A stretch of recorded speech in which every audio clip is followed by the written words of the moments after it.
The United Nations was founded with great expectations to establish world peace based on the principles of collective security and self-determination.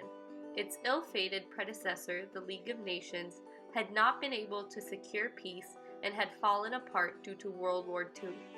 As the war came to an end, the UN was being set up, and tensions between the USA and the USSR were quickly escalating into the conflict known as the Cold War. The UN's effectiveness was going to be tested out very soon. Could the organization succeed in maintaining peace and enforce collective security, or was it going to become a mere instrument of superpower policy?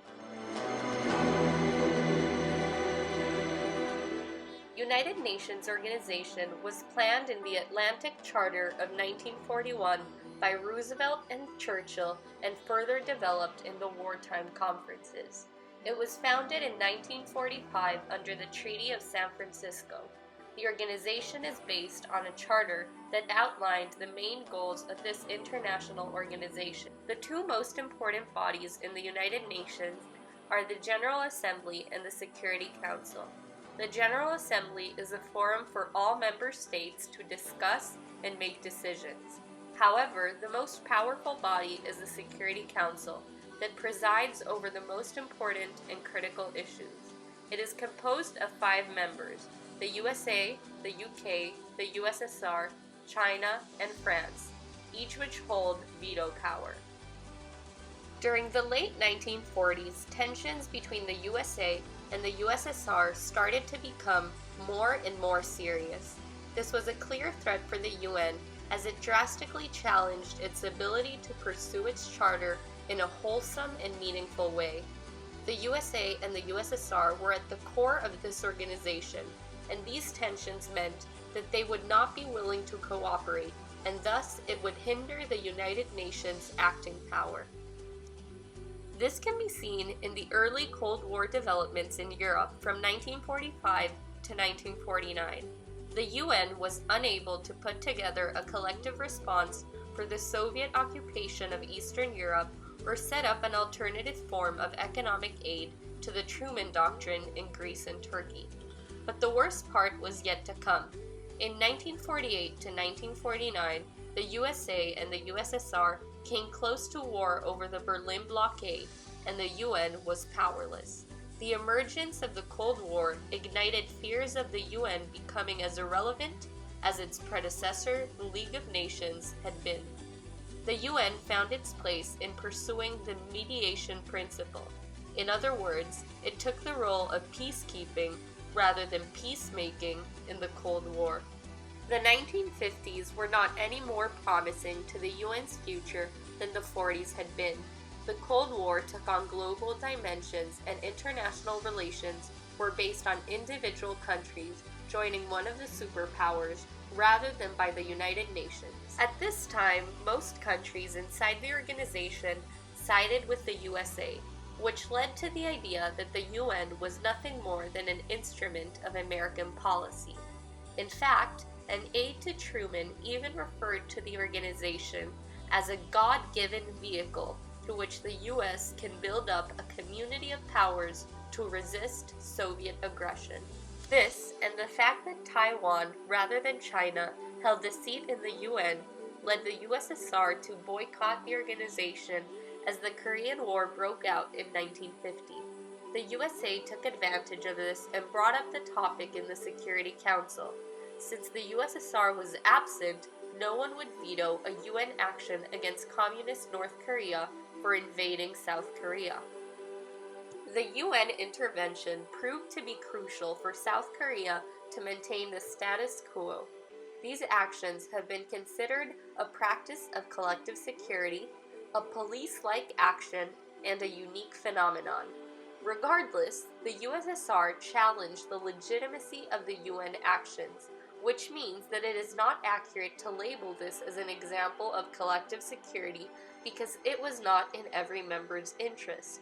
Many argue that in this case, the USA used the UN to achieve a national objective legally.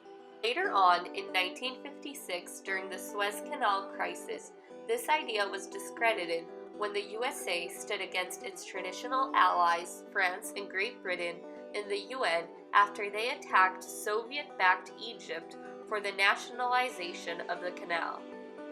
During the 1960s, colonial domination of African states began to come to an end. These new states were weak and vulnerable, so both the East and the West wanted to take advantage of them to spread their sphere of influence. The Congo, for example, had been under the colonial rule of Belgium, who left in the fear of getting involved in conflict with nationalist Congolese groups. Thus, the Congo was left independent before it had the means to support itself. The Congo soon had problems with the National Army and had to call the UN for help. The UN had to restore public order and achieve the withdrawal of Belgian forces, which were protecting the Belgian population that remained in the Congo but could not interfere in local politics. Although the superpowers initially did not show interest in the Congo, Congolese Prime Minister Lumumba's anger towards the inefficiency of the UN pulled the Soviet interest in. The crisis in the Congo intensified with the internal political conflicts between Prime Minister Lumumba and President Kasavubu. The Soviets argued that the UN leaned towards the West and wanted more powerful representation of Soviet and Afro-Asian interests. The Congo crisis showed not only the UN's inefficiency, but also its capability to make the situation worse, as it could draw in superpowers. In mid-September, an army coup was announced and expelled all Soviet and Eastern Bloc diplomats from the capital. The Soviets thought that the West was behind this. Mobutu, the ANC commander, and Kasavubu drew together to turn against Lumumba. They later turned for protection to the UN, who decided to support Mobutu and Kasavubu. Lumumba organized an attack on the regime, but this was quickly repressed, and Lumumba was captured and murdered. Although there is no evidence, it has been claimed that there was CIA involvement in the decision to hand Lumumba over to the Karangan regime, knowing they would murder him. Throughout the 1960s, it became clear that the UN could only be effective when the interests of the USA and the USSR were not threatened. For this reason, the UN did not get involved with the invasion of the Bay of Pigs in Cuba or with the USSR's aggressions in Eastern Europe. The cooling down of tensions between the USA and the USSR, the two nations were more willing to work with the UN towards peacekeeping, and the UN increased its pro-Soviet members, making the USSR more comfortable. These changes allowed for a series of mild successes, such as the ceasefire in Kashmir in 1965, when fighting broke out between India and Pakistan. Nevertheless, the Soviet invasion of Czechoslovakia in 1968 proved that the UN was still powerless in the face of superpower aggression. The Security Council attempted to pass a resolution condemning this action, but it was vetoed by the USSR. The UN failed to react to CIA interventions in Chile in the 1970s, which contributed to the assassination of democratically elected Marxist Salvador Allende and placed anti-communist dictator Augusto Pinochet in office. With the end of the Cold War, the UN launched new peacekeeping missions on a large scale. More missions were sent in the decade after 1988 than in the 3 decades following the end of World War II. However, the superpowers continued to influence the UN. The Cold War impacted the United Nations rather than the other way around. The UN's success was completely dependent on the support of the superpowers and often had no choice but to remain passive. In the 1950s, the USSR saw the UN as another Western alliance system. When the emergence of new independent states in Africa and Asia shifted the balance of power, the Soviets began to be more interested in the potential of the organization. It is generally accepted that the Cold War limited the UN's ability to function effectively. However, it has also been shown that the UN remained somewhat ineffective during the post-Cold War era. The most unchangeable weakness was the member states' unwillingness to hand over some degree of sovereignty to an international organization.